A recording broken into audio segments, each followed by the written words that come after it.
Queridos amigos, bienvenidos a una nueva edición de su programa El Abogado del Diablo. Soy Orlando Viera Blanco y el día de hoy, en el estrado, he querido traer un hombre experimentado de una impecable trayectoria política, un estadista, porque sigue siendo el tema venezolano en el contexto geopolítico un tema a lo menos complicado, porque yo insisto que es inédito. La verdad que tratar de ir hacia un proceso de transformación, de rescate, de restauración de la democracia, del Estado de Derecho, en fin, de la República, es un gran desafío de cara a lo vivido en casi 3 décadas de autoritarismo y criminalidad. Entonces, hoy, que ya es como de casa, sube al estrado uno de los ex gobernadores venezolanos cuya gestión además se recuerda por impecable, ex candidato a la presidencia de la República, que de haber ganado Venezuela fuese otra y que en definitiva hizo de Venezuela un verdadero proyecto Venezuela. Ya se deben imaginar de quién se trata. Sí, es él. Se trata de nuestro querido ex gobernador Enrique Salas Robert. Mi querido gobernador, bienvenido. Estar aquí. Muchas gracias, Roberto. Un placer. Decían en la introducción, caramba, ¿qué historia hubiésemos vivido? Como usted escribe, la historia, el futuro tiene su historia. ¿Y qué hubiese sido de Venezuela bajo una gestión de Enrique Salas Romer? Pero no quiero profetizar por lo pronto el pasado, ¿no? Quiero que usted, con esa sabiduría, esa experiencia, nos comente un poco, y le voy a dar una muy pequeña reseña. Argentina con Videla, Chile con el señor Pinochet, después aquella transición militarista de Belaúnde a Velasco en Perú. Mientras todo sucedía en Latinoamérica, Venezuela se escapaba de esa ruta militarista y daba luz, alumbraba una democracia. Y perdimos esa democracia. Y usted además fue uno de los actores fundamentales y pioneros de esa democracia.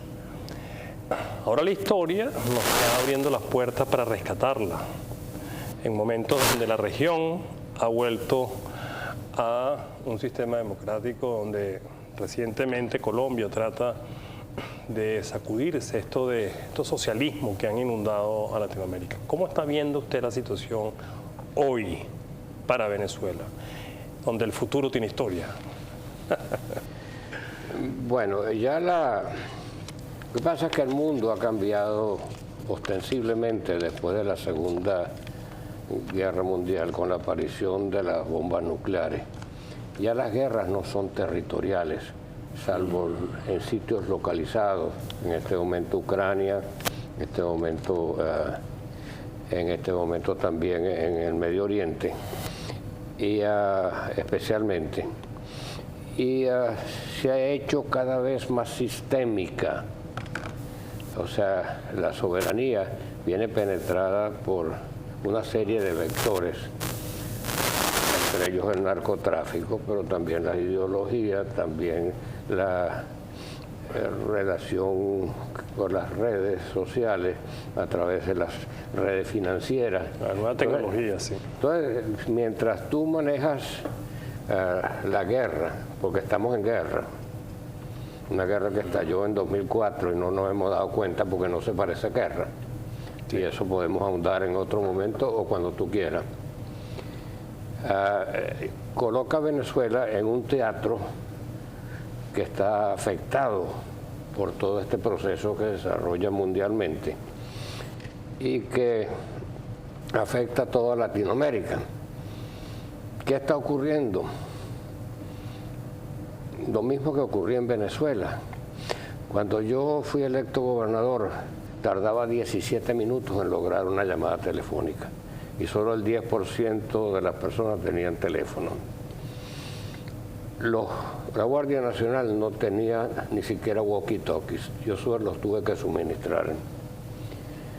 Los barrios populares quedaban aislados en época de lluvia porque no estaban pavimentados. Y entonces los camioneteros, pues, mis primeras 2 reuniones cuando fui gobernador, primero electo y después reelecto, fue con el sindicato del volante para hacer un trato con ellos. Ustedes me tratan bien a los vecinos y yo les construyo los anillos viales. ¿Qué pasa? Cuando hay interacción, cuando la gente se siente tomada en cuenta, entonces tú tienes una actividad económica automática, no tienes que intervenir, solamente tienes que crear los vasos comunicantes. Este es un ejemplo y hay muchos. Los países que han tenido, los únicos países que han tenido pervivencia, los partidos políticos históricos de las grandes democracias, ha sido Estados Unidos, Gran Bretaña y Alemania. En Alemania es un poder totalmente descentralizado para evitar la experiencia como la que tuvieron con Hitler. Inglaterra es elegido el primer ministro por 650 constituyentes y en Estados Unidos por 450 electores. Por eso aquí no gana siempre las mayorías populares, sino las mayorías de acuerdo a los circuitos electorales, de forma de lograr que haya un raíz. Un balance. O sea, que las autoridades nacionales son electas en forma indirecta porque tienen que pasar por el tamiz de las regiones. ¿Qué pasa en Colombia, lo que pasa en Venezuela, lo que ha pasado en esa? Que no había capilaridad. Y al no haber capilaridad, los partidos se van desprestigiando. Y al desprestigiarse los partidos, surgen figuras de carácter unipersonales, mediáticas. El culto de la personalidad, ¿no? Bueno, no es el culto de la personalidad, surgen en ausencia de estructura, de esa capilaridad.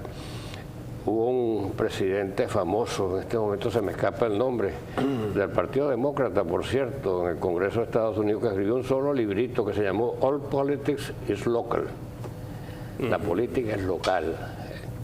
Entonces, lo que estaba aconteciendo, acaba de acontecer en Colombia, aconteció en El Salvador, aconteció en Argentina, y probablemente ocurra ahora en Colombia con De la Espriella, es que los partidos son perforados por estas redes y hoy en día mucho más cuando los elementos mediáticos inciden muchísimo en ese proceso. Yo estoy de acuerdo con usted porque usted lo que está diciendo es que ya el cambio sostenible en Venezuela no pasa por un actor político, o no debe seguir siendo así.